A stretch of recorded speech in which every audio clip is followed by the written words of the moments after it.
Hello বন্ধুরা, সকলে কেমন আছো? আজকে আমি একটা নতুন ভিডিও নিয়ে চলে এসেছি। আজকে এরকমভাবে হাতে আই মেকআপ কী করে তোমরা বাড়িতে বসেই প্র্যাকটিস করতে পারবে সেরকম একটা টিউটোরিয়াল নিয়ে।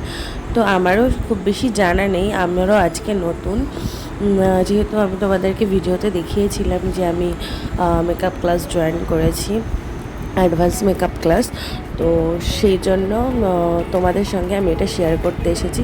তো চলো, আমি প্রথমে যে কাজল দিয়ে একটা মানে আইব্রো এবং আইয়ের শেপ করে নিয়েছি, তারপরে সেটাকে কনসিলার দিয়ে কি করে আইব্রোটাকে অ্যাডজাস্ট করতে হয় সব কিছু সেটা তোমাদের সঙ্গে শেয়ার করছি। তো চলো, প্রথমে একটা আই ড্র করে নিয়েছি আইব্রো, তারপর সেখানে কনসিলার দিয়ে আমি এভাবে আইব্রোর চারপাশটাকে ঠিকভাবে পরিমাপ করে নেব, ঠিক একটা লাইন ঠিকঠাক করে টেনে নেব, যাতে আমাদের আইব্রোটা এদিক ওদিক কাজল বেরিয়ে থাকলো সেটা যেন ঠিকঠাক হয়ে যায়। তোমরা এরকম কনসিলার দেওয়ার পরে যদি দেখো কাজল দিয়ে বুড়োটা বা বুড়োর কোথাও লেগে গেছে, তো তারপরেও তোমরা একটু জেল কাজল নিয়ে এখানে ঠিক করে নিতে পারবে, অসুবিধা নেই। না, আমিও সেইভাবে ঠিক করে নিয়েছি। তারপর টিএল পাউডারটা চারদিকে দিয়ে নিয়েছি যাতে ক্রিমি ভাবটা না থাকে। ক্রিমি ভাবটা থাকলে তো আইশ্যাডোর সঙ্গে একদম প্যাচ প্যাচ করবে। তারপরে দেখো আইব্রোর দিকটা এবং ইনার কর্নারটায় আমি একটু হাইলাইটার দিয়ে নিয়েছি, যেভাবে অ্যাকচুয়ালি রিয়েল আইতে করা হয়।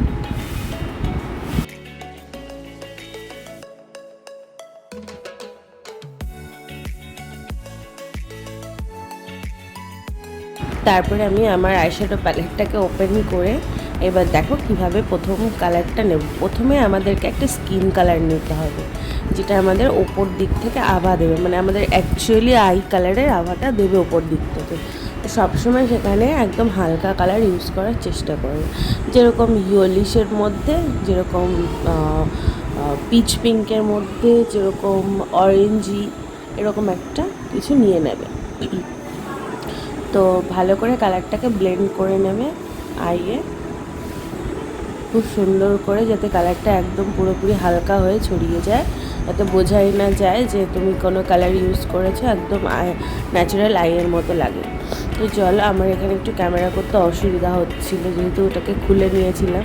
তো যাই হোক, তো চলো দেখতে থাকো। এরপরে একটা এর থেকে একটু ডিপ ব্রাউনিশ কালার নিয়ে আমি আবার আইয়ের যে জায়গাটা একদম পুরো আমাদের যে আইয়ের মানে উপর দিকটা, সেখানটা আমি ভালো করে ব্লেন্ড করে নেব আমার আইয়ের স্কিন কালারটার সঙ্গে, এবং যে নতুন কালারটা নিয়েছি তার সাথে ভালো করে ব্লেন্ড করতে হবে।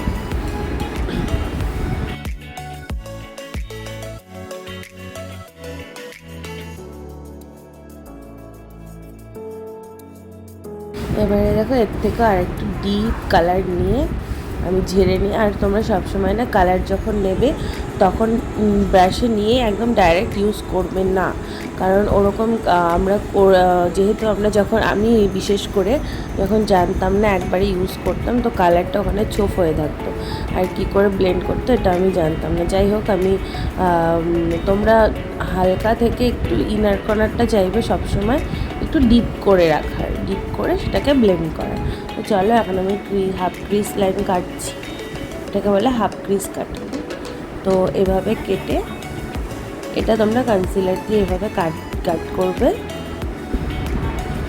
তারপর এই কালারটাকে, এই হাফটুকু যেটুকু করবে সেটুকুকে একটু ভালো করে কনসিলার দিয়ে আগের যে কালারটা রয়েছে তার সঙ্গে এটাকে ব্লেন্ড করে দেবে, যাতে মনে না হয় এই অবধি এসে তোমার লাইনটা ড্র হয়েছে। ঠিক আছে?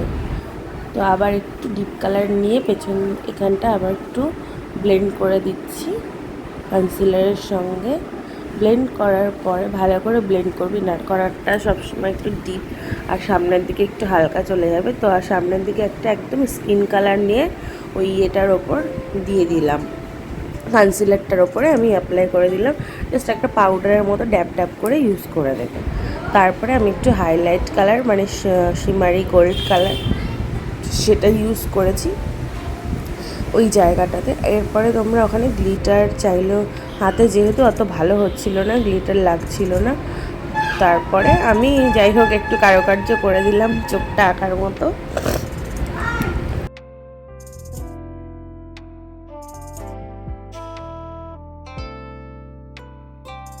কলকাটাও নতুন শিখছি, এখনও খুব ভালো করে হাত হয়নি, তবুও চেষ্টা করলাম।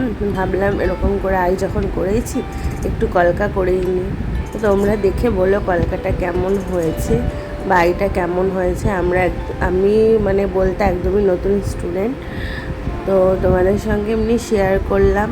যেহেতু তোমাদেরকে দেখিয়েছিলাম যে আমাদের ক্লাসে কী কী করানো হয়, সেদিনকে আমার হেয়ারের জন্য আমার ডেমো করা হয়েছিল, সেটাও দেখিয়েছি।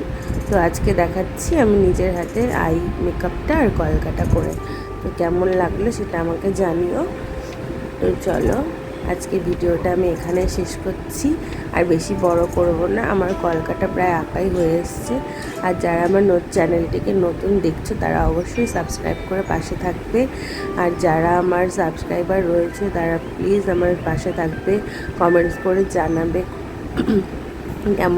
কেমন হয়েছে, আর লাইক করতে ভুলবে না, শেয়ার কমেন্টস করবে। তো চলো আজকে ভিডিওটা আমি এখানে শেষ করছি।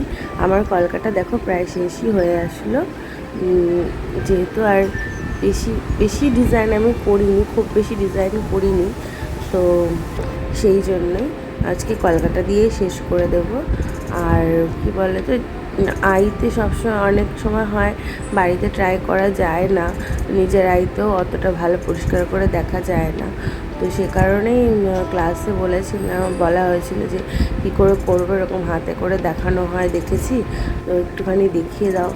তো সেইভাবেই দেখিয়েছি, জাস্ট মানে দেখানোর পরে আমি বাড়ি এসে ট্রাই করেছি, সেটা আবার তোমাদের সঙ্গে ভিডিওতে শেয়ার করেছি। তোমরা বললো কেমন হয়েছে, ঠিক আছে। আর যাই হোক আমার কলকাটা প্রায় শেষ হয়ে এসছে। এবার কলকার ওপরে হালকা করে আমি লাল আবার টাচ দিয়ে দেবো। দেখো লাল ফেব্রিক দিয়ে অল্প অল্প করে টাচ দিয়ে দেবো। আমি জানি না কেমন হয়েছে, এগুলো আমি সম্পূর্ণই মানে কী বললো তো একদমই প্রথম বলতে গেলে সব কিছু সত্যি। তাও যেটুকু শিখেছি তোমাদের সঙ্গে শেয়ার করলাম, তোমরা জানিও কেমন হয়েছে। তো চলো আজকে ভিডিওটা এখানে শেষ করছি। সবাই ভালো থাকবে, দেখা হবে আবার নতুন ভিডিওর সাথে।